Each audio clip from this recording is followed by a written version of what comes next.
ನಮ್ಮ ಮನೆಯಲ್ಲಿ ನಮಗೆ ಮರ್ಯಾದೆ ಯಾವತ್ತೂ ಕಡಿಮೆ. ಫುಲ್ ಫಿಸ್ಟಿಕಪ್ಸ್ ಪಂಚ್ಗಳು, ಆಮೇಲೆ ಎಲ್ಲ ಊರಲ್ಲೆಲ್ಲ ಪರ್ಚಾಕ್ಬಿಟ್ಟಿದ್ರು. ಆಮೇಲೆ ಅವ್ರು ಬರೋ ಅಷ್ಟೊತ್ತಿಗೆ ವಿ ವುಡ್ ಪ್ಯಾಚ್ಡ್ ಅಪ್ ಆಲ್ಸೋ. ನನಗೆ ಎಷ್ಟೊಂದು ಟೈಮು ನನಗೆ ಯಾಕೆ ಕಿತ್ತಾಡಿದ್ವಿ ಅಂತ ನೆನ್ಪಿರ್ತಿರ್ಲಿಲ್ಲ.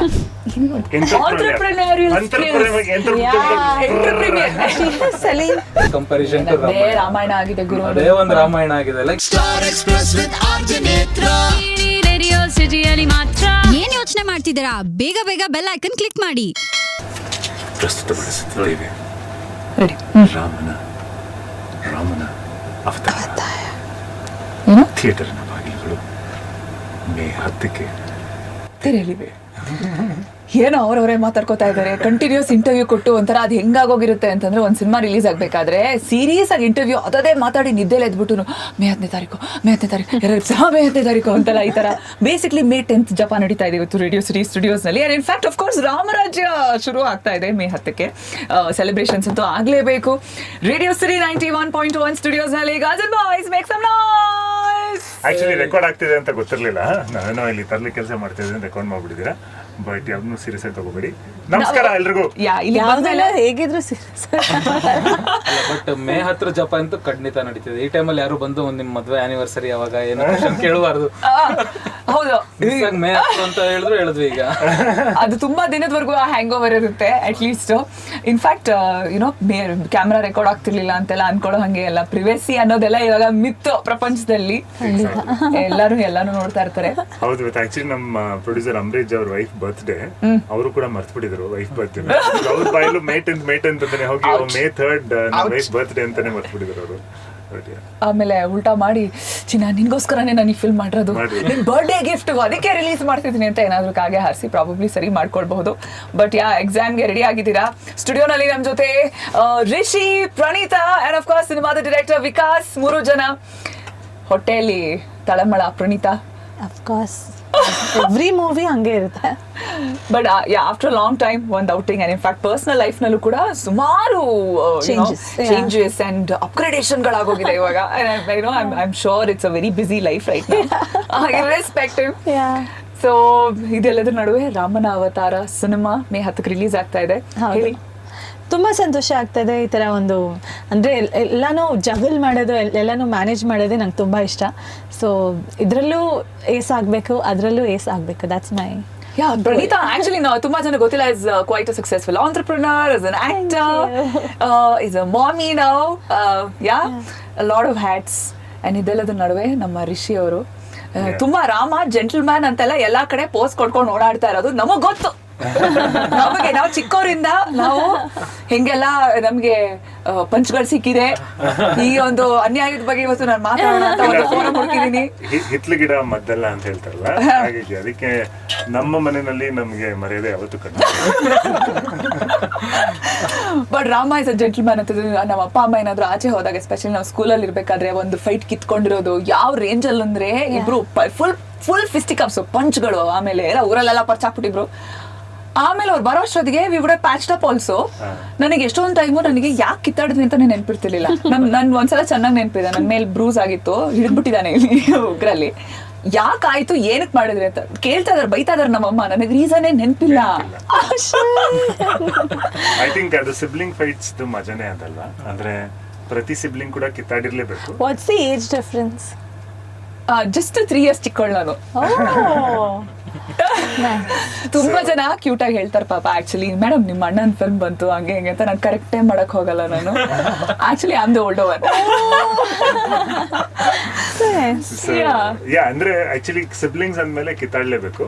ಐ ಥಿಂಕ್ ಚೈಲ್ಡ್ಹುಡ್ ಅಲ್ಲಿ ಕಿತ್ತಾಡಿಲ್ಲ ಅಂತ ಹೇಳಿದ್ರೆ siblings, there something wrong with them ಅಂತ.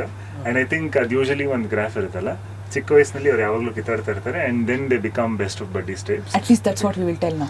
ಬಟ್ ನಿಮ್ಮ ಪೇರೆಂಟ್ಸ್ ಅಂತೂ ಒಂದು ಟಾಸ್ಕ್ ಇದಿರುತ್ತೆ ಅನ್ಕೊಂತೀನಿ. ರೆಫ್ರಿ ಪೇರೆಂಟ್ಸ್ ಎಲ್ಲ ಅವರು ಒಂದು ಟೈಮ್ ಆದ್ಮೇಲೆ ರೆಫ್ರೀಸ್. Is that what we get upgraded to when you have more kids than one? Yes. Oh my god, okay. That's an upgradation.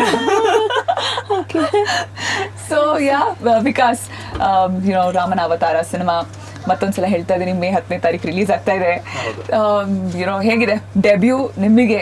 ತುಂಬಾ ಇಂಪಾರ್ಟೆಂಟ್ ಪ್ರಾಜೆಕ್ಟ್ ಇದು. ಹೌದೌದು, ಅಂದ್ರೆ ಇವರಿಬ್ರು ಆಲ್ರೆಡಿ ಪ್ರೂವ್ ಮಾಡ್ಕೊಂಡು ಆಗ್ಬಿಟ್ಟಿದೆ ಥಿಯೇಟ್ರಿಗೆ ಬಂದು. This is my first test ಅಂದ್ರೆ ನಾವು ಯೂಶಲಿ ಇನ್ಸ್ಟಾಗ್ರಾಮ್ ಅಲ್ಲಿ ಪೋಸ್ಟ್ ಹಾಕಿದ್ರೆ ಎಷ್ಟು ಲೈಕ್ಸ್ ಬಂದಿದೆ ಅಂತ ಹೇಳಿ ರಿಫ್ರೆಶ್ ಮಾಡಿ ನೋಡ್ತಿರ್ತೀವಿ. ಇಮ್ಯಾಜಿನ್ ಈಗ ಸಿನಿಮಾ ಬರ್ತಿದೆ, ಬರೀ ಬಟರ್ಫ್ಲೈ ಅಲ್ಲ, ಎಲ್ಲಾ ಪ್ರಾಣಿ ಪಕ್ಷಿಗಳು ಓಡಾಡ್ತಿದೆ ಒಳಗೀಗ. ಅದಕ್ಕೆ ಮುಂಚೆ ಅಫ್ಕೋರ್ಸ್ ಸೋಷಿಯಲ್ ಮೀಡಿಯಾಲಿ ತುಂಬಾ ಅರ್ಲಿ ಸ್ಟೇಜಸ್ ಅಲ್ಲಿ ಕಾಂಟೆಂಟ್ ಮಾಡಕ್ ಶುರು ಮಾಡಿದವ್ರು ನೀವು. ಇವತ್ತಿಗೆ ಅಫ್ಕೋರ್ಸ್ ತುಂಬಾ ಜನ ಕ್ರಿಯೇಟರ್ಸ್ ಆಗೋಗಿದ್ದಾರೆ, ಸಿಕ್ಕಾಪಡೆ ಪೇಜಸ್ ಆಗಿದೆ, ಸಿಕ್ಕಾಪಡೆ kind of different kinds of content ಬರ್ತಾ ಇದೆ. ನಿಮ್ಮ ಈ small screen journey to big screen ಅದೊಂದು ಸೆಕೆಂಡ್ ಡಿಗ್ರಿ ಇದ್ದಂಗೆ ನನಗೆ. ನನ್ಗೆ ಯಾರಾದ್ರೂ ಬಂದು ಕೇಳಿದ್ರೆ ಈಗ ಡಬಲ್ ಡಿಗ್ರಿ ಗ್ರಾಜುಯೇಟ್ ಅಂತೀನಿ. ಏನಂದ್ರೆ first degree engineering, second degree ರಾಮನ ಅವತಾರ. ಸೊ ಕಂಪ್ಲೀಟ್ ಒಂದು ಫಿಲ್ಮ್ ಕೋರ್ಸೇ ಮಾಡಿ ಮುಗಿಸ್ದಂಗೆ ಆಗಿದೆ ನಂಗೆ. ತುಂಬಾ ಫ್ಯೂಚರ್ ಇದೆ. ಅದು ಒಂಥರ ಗಾದೆ ಇದೆಯಲ್ಲ, ಮನೆ ಕಟ್ಟಿ ನೋಡು ಮದ್ವೆ ಮಾಡಿ ನೋಡು ಅಂತ. ಅದು ಫಿಲ್ಮ್ ಮೇಕರ್ಸ್ಗೆ ಯೂಶಲಿ ಅದು ಸಿನಿಮಾ ಮಾಡಿ ನೋಡು ಅಂತ. ಸಿನಿಮಾ ಮಾಡಿ ನೋಡು, ಸಿನಿಮಾ ರಿಲೀಸ್ ಮಾಡಿ ನೋಡು. I think this is one is Ramayana, ಇನ್ನೊಂದು ಮಹಾಭಾರತ ರೈಟ್. ಬಟ್ ರಾಮರಾಜ್ಯ ಸ್ಥಾಪನೆ ನಡೀತಾ ಇದೆ ಇಲ್ಲಿ. Exactly, but that's the fun process also. ಅಂದ್ರೆ ನಾವೇ ಇದನ್ನ ಡಿಸೈಡ್ ಮಾಡಿ ಇಂಡಸ್ಟ್ರಿಗೆ ಬಂದಿದ್ದೀವಿ ಅಂತ ಹೇಳಿದಾಗ we have signed up for it. ಯಾರು ನಮ್ಮನ್ನ ಬಂದು ಇದನ್ನ ಮಾಡಿ ಅಂತ ಯಾರು ಫೋರ್ಸ್ಫುಲಿ ಮಾಡಿದಂತಲ್ಲ, ನಾವೇ ಚೂಸ್ ಮಾಡಿ ನಾವೇ ಆಯ್ಕೆ ಮಾಡ್ಕೊಂಡು ಬಂದಿರೋದ್ರಿಂದಾಗಿ ಸೊ ನಮ್ಗೆ ಏನೇ ಚಾಲೆಂಜಿಂಗ್ ಅಂತ ಅನ್ಸಿದ್ರು ಕೂಡ at the end of the day it becomes fun. You know, ಇಷ್ಟೊಂದು ಕೆಲಸನ, ಇಷ್ಟೊಂದು ಪ್ರೆಷರ್, ಇಷ್ಟೊಂದು ಇದು ಅಂತ ಅನ್ಸೋದಕ್ಕೆ ಹೋಗಲ್ಲ, because we have signed up for it. So ಹಾಗಾಗಿ somehow we start enjoying the process. Actually ತುಂಬಾ ಜನ ಗೊತ್ತಿಲ್ಲ, actors life is ತುಂಬಾ hectic. In fact right from personal care to grooming to craft ಮೇಲಿನ ಗಮನ, ಅದನ್ನ ಶಾರ್ಪನ್ ಮಾಡ್ತಾ ಹೋಗ್ಬೇಕು. ಅದ್ರ ನಡುವೆ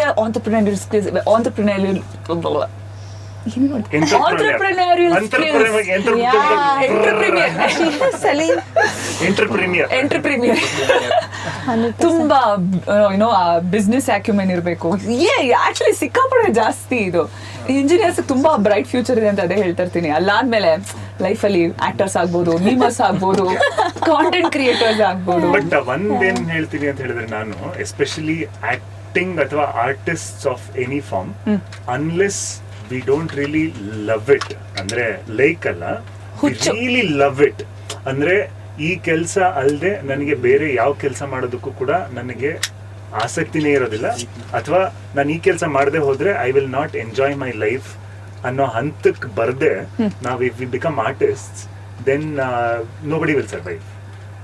Because it's a very demanding profession, especially cinema industry. Maybe painter ಅಥವಾ ಸಿಂಗರ್ ಆದ್ರೆ that's a different art form, ಅದು different journey ಇರುತ್ತೆ, ಅದ್ರ ಬಗ್ಗೆ ನಾನು ಹೇಳಲ್ಲ. But especially as an actor, as a filmmaker, unless we really don't crave it from all the cells of our body, ಇಲ್ಲಿ ಸಸ್ಟೈನೆನ್ಸ್ ತುಂಬಾ ಕಷ್ಟ ಆಗುತ್ತೆ. ಬಿಕಾಸ್ ಗ್ಲಾಮರ್ಗೋಸ್ಕರ ಮಾತ್ರ ಬರಬೇಡಿ, ಎಲ್ಲ ನೋಡೋಕ್ ತುಂಬಾ ಚೆನ್ನಾಗಿರುತ್ತೆ, ಬಟ್ ಟು ಸಸ್ಟೈನ್ ಅಂದ್ರೆ ಅದಿರ್ಬೇಕು. ಬಿಕಾಸ್ ನಮ್ಗೆ ಇವಾಗ ಆಕ್ಚುಲಿ ಬೇರೆಯವ್ರು ಬಂದು ನಮ್ಮ ಲೈಫ್, ನಮ್ಮ ಸ್ಕೆಡ್ಯೂಲ್ಸ್ ನ ನೋಡಿದಾಗ ಸ್ವಲ್ಪ ತಲೆ ಕೆಟ್ಟು ಹೋಗ್ತಾರೆ, ಏನಿದೆ ಹಿಂಗೆ ಅಂತ. ಬಟ್ ನಮ್ಗೆ ಅದು ಹಂಗ ಅನ್ಸಲ್ಲ, you know, because we would be enjoying our life, enjoying our work and enjoying the chaos. I think now we signed up for it, and ಇವಾಗ ಜಾಸ್ತಿ ಕಾಮ್ ಆಗಿದ್ರೆ ಲೈಕ್ ದಿಸ್ ಮಂತ್ ಇಷ್ಟೇ ಇದೆ, ಈ ಡೇಟ್ ಅಲ್ಲಿ you are busy, this date you are busy ಅಂದ್ರೆ I am clueless what to do the rest of the days, because I enjoy the chaos. ಇವಾಗ ಅದೆಲ್ಲ ಜಾಸ್ತಿ ಬಿಸಿ ಆಗಿರ್ಬೇಕು, ಇದ್ ಮಧ್ಯದಲ್ಲಿ ಕಾಲ್ ಬರ್ಬೇಕು, ಅದೇನೋ ನಡೀತಾ ಇರ್ಬೇಕು. That's how it should be. ಒಂಥರ ಅದ್ರ ಮಧ್ಯೆ ಒಂಥರ ಖುಷಿ. They should be a red eye flight, and then ಅಲ್ಲಿಗೆ ಹೋಗೋದು, ಆಮೇಲೆ ಓಕೆ ನೆನ್ನೆ ನಿದ್ದೆ ಇಲ್ಲ ಅಂದ್ರೂ ಶೂಟ್ ಮಾಡ್ಬೇಕು, ಆಮೇಲೆ ಇಲ್ಲಿಗೆ ಬಂದು ಇದ್ ಮಾಡ್ಬೇಕು, ಹಂಗೆ ಇರ್ಬೇಕು. That's I think fine. So ರಾಮನ ಅವತಾರ ಈಗಾಗಲೇ ಸುಮಾರು ಕಡೆ ಹೇಳಾಗೋಗಿದೆ. ರಾಮಾಯಣದ ಒಂದು ಇವತ್ತಿನ ಸ್ಟೈಲ್ ನಲ್ಲಿ ಒಂದು ಅಡ್ಯಾಪ್ಟೇಷನ್ ಅಂತ ರಾಮಾಯಣ ಅಂತಂದ್ಮೇಲೆ ರಾಮ ಇರಬೇಕು, ಸೀತೆ ಇರಬೇಕು, ರಾವಣ ಇರಬೇಕು, ಎಲ್ಲರೂ ಬಂದು ಹೋಗ್ಬೇಕು. ಜಟಾಯಿಂದ ಹಿಡಿದು ಆಂಜನೇಯನಿಂದ ಹಿಡಿದು ಪ್ರತಿಯೊಬ್ರು ಸಹ very clearly I can see Sita right now. ನಿಮ್ಮ ಕ್ಯಾರೆಕ್ಟರ್ ಬಗ್ಗೆ ಹೇಳಿ. ಸೊ ಅಫ್ಕೋರ್ಸ್ ಇದೊಂದು fun cute girl next door character ಅಂತ ಹೇಳ್ಬೋದು, ಬಿಕಾಸ್ ಕತೆ ರಾಮಾಯಣ ಇರೋದ್ರಿಂದ ಸೀತೆಗೆ ಹೋಲಿಕೆ ಬರುತ್ತೆ.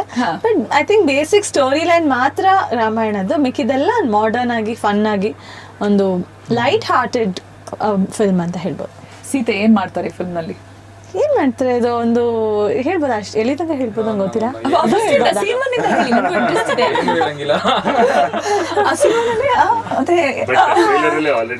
ಜರ್ನಲಿಸ್ಟ್ ಅಂತೆಲ್ಲ ಹೇಳಿದಿರಾ?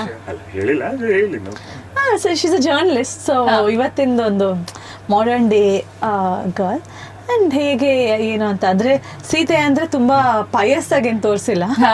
ಸೊ ಜಸ್ಟ್ ಮಾಡರ್ನ್ ಸೀತೆ, ನಮ್ಮ ಇಂಟರ್ಪ್ರಿಟೇಷನ್ ಕರೆಕ್ಟ್ ಆಗಿ ಹೇಳ್ಬಿಡೋಣ, ಹಳೆ ನಮ್ಮ interpretation of Ramayana. And mister Rama, gentleman Rama, sorry mister gentleman Rama, ಕಮ ಹೇಳಿ. ಸಿ ಅದೇ ಅಂದ್ರೆ ಇದು ಮಾಡರ್ನ್ ಡೇ ಅಂದ್ರೆ 2024 ಅಲ್ಲಿ ನಡೆಯುವಂತ ಒಂದು ಕತೆ. ಸೊ ರಾಮಾಯಣ ಮಹಾಭಾರತ ಬಂದಾಗ ಅದು ಮೈಥಾಲಜಿ ಅಲ್ವಾ. ಸೊ ಸಾಕಷ್ಟು ಜನ ಮಿತ್ ಅಂತಾರೆ, ರಿಯಾಲಿಟಿ ಅಂತ ಹೇಳಿದೆ. ಬಟ್ ನಾವು ನೋಡೋದಕ್ಕೂ ಬಹಳಷ್ಟು ರಿಲೀಸ್ ಆಗ್ತಿದೆ, ಮಿತ್ತೆ ಅಲ್ಲಿ 10ನೇ ತಾರೀಕು ರಿಲೀಸ್ ಆಗ್ತಿದೆ. ಅಲ್ಲ ಅಂದ್ರೆ ಬಹಳಷ್ಟು ವರ್ಷಗಳ ಹಿಂದೆ ನಡೆದ ಒಂದು ಘಟನೆ ಅಂತ ನಾವು ನೋಡ್ತೀವಿ. ಈಗ ನಾವು 2024 ಅಲ್ಲಿ ನಡೆಯುವಂತ ಘಟನೆಗಳನ್ನ ಯಾವ ತರ ತೋರಿಸ್ಬೋದು ಅನ್ನೋ ಒಂದು ಇಂಟೆನ್ಷನ್ ಅಲ್ಲಿ ಈ ಕಥೆ ಮಾಡಿರೋದು. ಸೊ ಹಾಗಾಗಿ ನಮ್ಗೆ ಇಲ್ಲಿ ಜೆಂಟಲ್ಮನ್ ರಾಮ ಅನ್ನೋ ಒಂದು ಕ್ಯಾರೆಕ್ಟರ್ಗೆ ಅವನಿಗೆ ತನ್ನ ಊರಲ್ಲಿರೋರೆಲ್ರಿಗೂ ಕೂಡ ತನ್ನೂರಲ್ಲೇ ಕೆಲಸ ಮಾಡ್ಕೊಂಡಿದ್ರೆ ಊರನ್ನು ಉದ್ಧಾರ ಆಗುತ್ತೆ. ಈಗ ಅಲ್ಲಿ ಜಾಬ್ ಆಪರ್ಚುನಿಟೀಸ್ ಕಡಿಮೆ ಅಂತ ಹೇಳಿ ಬೇರೆ ಮಹಾನಗರಗಳಿಗೆ ಟ್ರಾವೆಲ್ ಆಗೋದು, ಮೈಗ್ರೇಟ್ ಆಗೋದು, ಇವನ್ನೆಲ್ಲ ಮಾಡಿದಾಗ ಯೂಶಲಿ ಕೆಲವೊಂದಿಷ್ಟು ಊರುಗಳಲ್ಲಿ ಮಾತ್ರ ಡೆವಲಪ್ಮೆಂಟ್ ಆಗುತ್ತೆ. ಇನ್ನು ಮಿಕ್ಕಿರೋ ಚಿಕ್ಕ ಚಿಕ್ಕ ಊರುಗಳು ಯಾವುದು ಡೆವಲಪ್ ಆಗಿರಲ್ಲ. ಸೊ ಹಾಗಾಗಿ ನಾನು ನನ್ನೂರಲ್ಲೇ ಇದ್ದು ನನ್ನೂರನ್ನೇ ಡೆವಲಪ್ ಮಾಡ್ತೀನಿ ಅಂತ ಕೆಲಸ ಕಾರ್ಯಗಳನ್ನ ಶುರು ಮಾಡಿ ಲೀಡರ್ ಆಗ್ಬೇಕು ಅಂತ ಹೊರಟಿರುವಂತ ಒಂದು ಕ್ಯಾರೆಕ್ಟರ್. ಬಟ್ ಶುದ್ಧ ತರ್ಲೆ ಹುಡುಗ. ಸೊ ಈ ತರ್ಲೆ ರಾಮನಲ್ಲಿ ಕೃಷ್ಣನ ಗುಣಗಳು ಸ್ವಲ್ಪ ರಾಮಕೃಷ್ಣ ನನ್ನ ಹೆಸರು ಜೆಂಟಲ್ಮನ್ ರಾಮಕೃಷ್ಣ ಅಂತ. ಸೊ ಈ ಒಂದು ಜರ್ನಿಯಲ್ಲಿ ಅವನಿಗೆ ಏನೆಲ್ಲ ಅನಾಹುತಗಳಾಗ್ತವೆ, ಕೆಲವು ಸತಿ ಏನೆಲ್ಲ ತಾನು ಮಾಡಿಲ್ದೇ ಇರೋ ತಪ್ಪುಗಳನ್ನು ಕೂಡ ಅವನು ತನ್ನ ತಲೆ ಮೇಲೆ ಹಾಕೊಂಡು ಹೇಗೆ ಟ್ರಾವೆಲ್ ಮಾಡ್ತಾನೆ ಅನ್ನೋದು ರಾಮನ ಅವತಾರದ ಒಂದು ಚಿಕ್ಕ ಜಸ್ಟ್. ಸೊ ವಿಕಾಸ್, ಏನ್ಲಿಂದ ಯಾವ ಸೀಡ್ ಹೇಗೆ ಇದು ಹಾಕೊಂಡಿದ್ದು? ಇದು ರಾಮನ ಅವತಾರ ಜರ್ನಿನ ಅಂದ್ರೆ ಕತೆ ಜರ್ನಿ. Of course, yes. ಕತೆ ಜರ್ನಿ ಅಂದ್ರೆ Ramayana is the first word I picked up. ಅಂದ್ರೆ ಜನಗಳು ಹೇಳುವಾಗ ಎಲ್ರ ಲೈಫಲ್ಲೂ ಒಂದು ರಾಮಾಯಣ ನಡೀತಾನೆ ಇರುತ್ತೆ ಅಂತಿರ್ತಲ್ಲ, that is the phase where it the whole thing started. ಎಲ್ರ ಲೈಫಲ್ಲೂ ರಾಮಾಯಣ ನಡೀತಿರುತ್ತೆ ಅಂದ್ರೆ ಎಲ್ರ ಲೈಫಲ್ಲಿ ಅದೇನ್ ರಾಮಾಯಣ ನಡೀತಿರುತ್ತೆ, like what is that comparison to Ramayana ಆಗಿದೆ ಗುರು, ಅದೇ ಒಂದು ರಾಮಾಯಣ ಆಗಿದೆ. Like that word has some weightage, ಏನೋ ಒಂದು ಮೀನಿಂಗ್ ಇದೆ ಅಲ್ಲ ಅಂತೇಳಿ ದಟ್ ಇಸ್ ದ ಫಸ್ಟ್ ನನಗಲ್ಲಿ ಅಟೆನ್ಷನ್ ಗ್ರ್ಯಾಬ್ ಆಗಿತ್ತು. ಅದಾದ್ಮೇಲೆ ನಾವು ರಾಮಾಯಣನ ಒಂದು ತುಂಬಾ ಒನ್ ಲೈನರ್ ಅಲ್ಲಿ ನೋಡುವಾಗ ಇಡೀ ರಾಮಾಯಣ ಹೇಳಕ್ ಹೋಗೋದು ಒಂದೇ, ಆಗೋದೆಲ್ಲ ಒಳ್ಳೇದಕ್ಕೆ ಅಂತ. ರಾಮ ತಪ್ಪು ಮಾಡದೇ ಇದ್ರು ವನವಾಸಕ್ಕೆ ಹೋಗ್ಬೇಕಾಗತ್ತೆ. ವನವಾಸದಲ್ಲಿ ಅವ್ನು ಏನೋ ತಪ್ಪು ಮಾಡದೇ ಇದ್ರು ಪಾಪ ಸೀತೆ ಕಿಡ್ನಾಪ್ ಆಗೋಗುತ್ತೆ. ಅಲ್ಲಿಂದ ಹೋಗಿ ಅವನು ರಾವಣನ ಜೊತೆಗೆ ಯುದ್ಧ ಮಾಡ್ಕೊಂಡು ಬರುವಾಗ ಲೋಕ ಕಲ್ಯಾಣ ಆಗುತ್ತೆ. ಸೊ ಇನ್ ಕೇಸ್ ರಾಮನಿಗೆ ಅಯೋಧ್ಯೆಯಲ್ಲಿ ಇದ್ದಾಗ ಅಥವಾ ವನವಾಸಲ್ಲಿದ್ದಾಗ ನನಗೆ ಯಾಕೆ ಹಿಂಗಾಗುತ್ತೆ ಅಂತ ಅನ್ಸ್ತಿರುತ್ತೆ ಎಷ್ಟೋ ಸತಿ. ಸೊ ಅದೇ ತರ ನಮ್ಮ ಲೈಫಲ್ಲೂ ಎಷ್ಟೋ ಸ್ಟೇಜಸ್ ಗಳಲ್ಲಿ ನಂಗೆ ಯಾಕೆ ಹಿಂಗಾಗುತ್ತೆ, ನಂಗೆ ಹಿಂಗೆ ಯಾಕಾಗುತ್ತೆ ಅಂತ ಅನಿಸ್ತಿರುತ್ತೆ. But down the line 1-2-3 months ಆದ್ಮೇಲೆ ನೋಡಿದ್ರೆ ಆಕ್ಚುಲಿ ಅವತ್ತಾಗಿದ್ದು ಒಳ್ಳೇದೇ ಆಯ್ತು, ಅವತ್ತಂಗೆ ಆಗ್ಲಿಲ್ಲ ಅಂದ್ರೆ ಇದು ಆಗ್ತಾ ಇರ್ಲಿಲ್ಲ ಅಂತ ಅಂದ್ಬಿಟ್ಟು. So that is the message what we are also going to tell movie ಒಳಗಡೆ, ಆಗೋದೆಲ್ಲ ಒಳ್ಳೇದಕ್ಕೆ ಅಂತ. ಸೊ ಅದೇ ರೀತಿ ರಾಮನ ಲೈಫ್ ಅಲ್ಲಿ ಒಂದಷ್ಟು ಇನ್ಸಿಡೆಂಟ್ ನಡೀತಾ ಹೋಗುತ್ತೆ. ಅವನಿಗೆ ಆ ಮೊಮೆಂಟಿಗೆ ಅದು ಯಾಕೆ ನಡೀತಿದೆ ಅಂತ ಅನ್ಸಿದ್ರು it will end up in a very good cause. ಹಿಂದಕ್ಕೆ ತಿರುಗಿ ನೋಡಿದಾಗ ಪ್ರಾಬಬ್ಲಿ ಇದಾಗೋದಕ್ಕೋಸ್ಕರ ಇನ್ನು ಮಿಕ್ಕಿದ್ದೆಲ್ಲದೂ ನಡೀತಾ ಹೋಯ್ತು ಅನ್ನೋ ಒಂದು ಬ್ಯೂಟಿಫುಲ್ ಲೈನ್ ಇದೆಯಲ್ಲ, ಇದ್ರ ಮೇಲೆ ನಾವು ಕತೆ ಕಟ್ತಾ ಹೋದ್ವಿ. Like I think it has a potential to tell a story with this format ಅಂತ. ಇನ್ಫ್ಯಾಕ್ಟ್ ಅರುಣ್ ಸಾಗರ್ ಅವ್ರ ವೆರಿ ಸ್ಟ್ರಾಂಗ್ ಪ್ರೆಸೆನ್ಸ್ ಅಲ್ಲಿ ಟ್ರೈಲರ್ ಅಲ್ಲೂ ಕೂಡ ಗ್ರಾಬ್ ಮಾಡ್ತಾರೆ ಅಟೆನ್ಷನ್ ಅನ್ನ. ಅರುಣ್ ಸಾಗರ್ ಅವ್ರು ಏನಿದ್ರಲ್ಲಿ ನಾನಂತೂ ಗೆಸ್ ಮಾಡಿಲ್ಲಪ್ಪ, ರಾವಣ ತರ ಇರ್ಬೋದ ಅವರು? ನಿರ್ದೇಶಕರೇ ಹೇಳ್ತೀರಾ? ಹೇಳಿ. ಇಲ್ಲ, ಅದೇ ನಾನು ಹೇಳ್ದಂಗೆ ಯಾರು ಯಾವ ಕ್ಯಾರೆಕ್ಟರ್ ಅಂತ ನಾವೆಲ್ಲೂ ಹೇಳೋದಿಲ್ಲ. It's a very contemporary take on Ramayana. So Ramayana ನೋಡುವಾಗ ನಾವು ರಾಮಾಯಣನ ಮಾಡ್ರನ್ ಆಗಿ ಹೇಳಕ್ ಹೋಗ್ತಾ ಇಲ್ಲ, ಒಂದು ಕತೆನ ರಾಮಾಯಣದ ಎಳೆಗಳನ್ನ ನೆನಪಿಸ್ತಾ ಹೋಗ್ತಾ ಇದೀವಿ ಅಷ್ಟೇ ಬಿಟ್ಟು ನಮ್ದೇ ಒಂದು ಸಪರೇಟ್ ಕತೆ ಇದೆ. ಅದು ಇದಕ್ಕೂ ರಾಮಾಯಣಕ್ಕೂ ಯಾವುದೇ ರೀತಿ ಸಂಬಂಧ ಇಲ್ಲ. ಬಟ್ ನಿಮ್ಗೆ ಥ್ರೂಔಟ್ ದ ಸಿನಿಮಾ ನೋಡ್ತಾ ಇರುವಾಗ ರಾಮಾಯಣದ ರೆಫರೆನ್ಸಸ್ಗಳು, ರಾಮಾಯಣದ ಎಳೆಗಳು ನೆನಪಾಗ್ತಾ ಹೋಗುತ್ತೆ. ಯೂಶಲಿ ರಾಮಾಯಣ ಅಂದ ತಕ್ಷಣ ಒಂದು ನಮ್ಗೊಂದು ಸ್ಟೋರಿ ನೆನಪಾಗುತ್ತಲ್ಲ, ಆತರ ಈ ಸಿನಿಮಾನ ನೋಡ್ತಾ ಅದನ್ನ ಒಂದು ಚಿಕ್ಕ ಗ್ಲಾನ್ಸ್ ಆಗ್ತಾ ಹೋಗುತ್ತೆ ಅಷ್ಟೇ ಬಿಹೈಂಡ್. ನೋಡ್ತಾ ನೋಡ್ತಾ ನೋಡ್ತಾ ಕೆಲವೊಂದು ಸೀನ್ಗಳಲ್ಲಿ ಇದಕ್ಕೂ ಒಂದ್ ಸ್ವಲ್ಪ ಸಿಮಿಲಾರಿಟೀಸ್ ಇದೆ ಅನ್ಸುತ್ತಲ್ವಾ, ಇದಾಗುತ್ತಲ್ವಾ ಅಂತ ಅಂದ್ಬಿಟ್ಟು. But completely different characters. But ಆ ಕ್ಯಾರೆಕ್ಟರ್ ಗಳಲ್ಲಿ ರಾಮಾಯಣದ ಒಂದು ಸಣ್ಣ ಶೇಡ್ ಬರ್ತಾ ಹೋಗುತ್ತೆ, that is for sure. Okay. Star express with RJ ನೇತ್ರ ರೇಡಿಯೋ ಸಿಟಿಯಲ್ಲಿ ಮಾತ್ರ. ಇಂತಹ ಹೆಚ್ಚಿನ ಕಾಂಟೆಂಟ್ಗಳಿಗೆ ಸಬ್ಸ್ಕ್ರೈಬ್ ಆಗಿ radio city Kannada YouTube channel. ಇನ್ನು ಬೆಲ್ಲು ಹೊಡೆಯಲಿಲ್ಲ ಪಿತಾಜಿ. ಏನ್ ಯೋಚನೆ ಮಾಡ್ತಿದ್ದೀರಾ ಬೇಗ ಬೇಗ ಬೆಲ್ ಐಕನ್ ಕ್ಲಿಕ್ ಮಾಡಿ